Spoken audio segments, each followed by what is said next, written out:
Thank you for joining us today at Miniature Wargaming Labs. Today we'll be looking at Brigade Games DEA Agents Set 3. This is a $10 set instead of the usual $12. In exchange for that lower price, you're getting fewer miniatures. So you only get 2 miniatures for your $10, so it's $5 a miniature here. Now what makes this set unique is that these guys are dressed in tactical armor. Got enough space there so I can put in DEA, but it'd also work if I wanted to put ATF or, SWAT or anything else. Definitely not FBI, because in the 80s, FBI agents would wear ties during their raids, which is proper. But we can see here mold lines on top of the head, running through the flowing locks of hair, non-existent. Mold lines are quite light, so they should be easy to clean up. So we'll go ahead and get these guys on their bases and see how they stack up to the rest of the collection. Alright, have these guys cleaned up and mounted on their base. And speaking of which, the slot fits the base perfectly, which I do enjoy.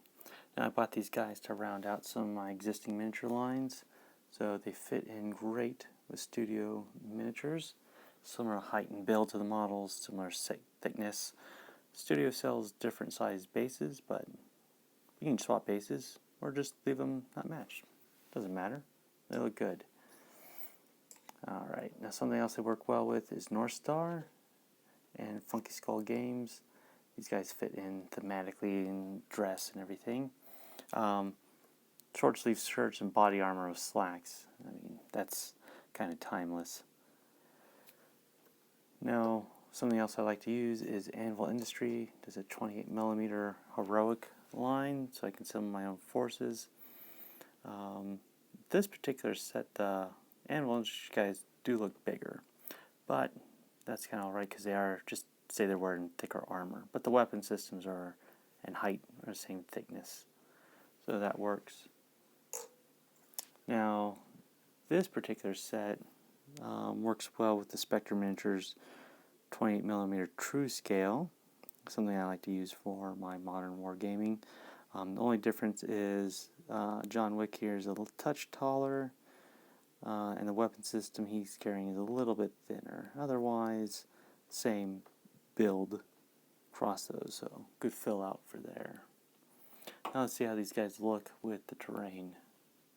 So I have my DEA agents on 2 of my terrain tiles, and I like to use MCP's New York City terrain for a lot of my games. So I have the trash can, the lamppost, the bodega, and the car. And you can see they fit in very well. Even though MCP is scaled for 40mm, they work well for 28mm heroic. Now just for comparison's sake, this is a taxi cab I bought from a grocery store for $5. It's a good price, touch big for 28mm, but at $5, that's a good deal.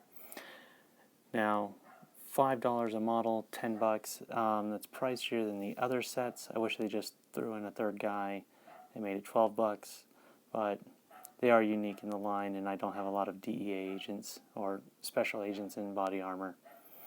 So, I think they're a good buy. Not a definite buy, but a good buy at $5 a piece. Well, thank you for joining us at Miniature Wargaming Labs. We'll see you next time.